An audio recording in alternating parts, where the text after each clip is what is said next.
Hello, আসসালামু আলাইকুম। সবাই কেমন আছেন? আজকে দেখাবো নোয়াখালীর ঐতিহ্যের চুটকি রান্না করা। চুটকিটা রোজার সময় আমার শাশুড়ি একটা করে বানায় অনেক কষ্ট করে। তারপর রোজার ঈদে স্পেশালি আমাদের এই চুটকিটা রান্না করা হয় ঘন দুধ দিয়ে। গরুর দুধকে ভালো করে ঘন করে রান্না করা হয়।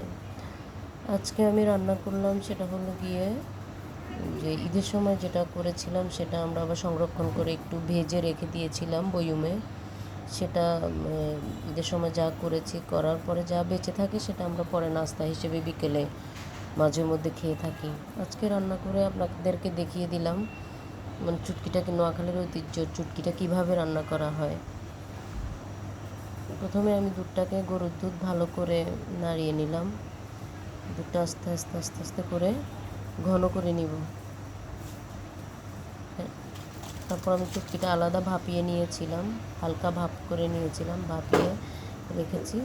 এখন দুধটা ভালো করে হওয়ার পরে, একটু ঘন হওয়ার পরে আমি চুটকিটা দিয়ে দিয়েছি।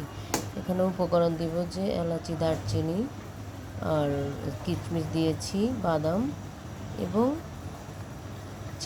চিনি পরিমাণ মতো, লবণ হালকা পরিমাণ মতো দিব। আপনারা কখনো বাসায় বানিয়েছেন সেটা আমাকে জানাবেন। এটা আমার শাশুড়ি বানায় অবশ্য, আমিও তেমন একটা পারি না, আস্তে আস্তে শিখতেছি ইনশাল্লাহ। এবার আমিও বানাবো, রোজার সময় বানাই আর কি, যখন সময় পাই তখন এই চুটকিটা বানিয়ে নেয়।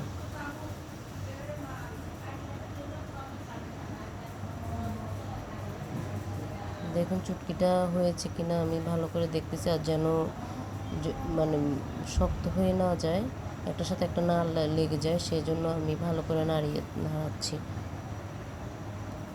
ভালো করে ঘন হয়ে আসলে নাড়াবো প্রায় 15-20 মিনিট। নাড়িয়ে দেখুন ঘন হয়ে আসছে মাশাআল্লাহ।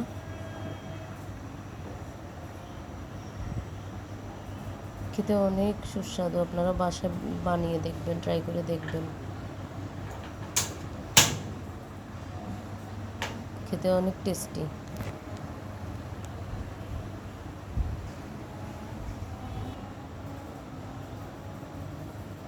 দেখুন ভালো করে আমি এটা ঘন করে নিচ্ছি।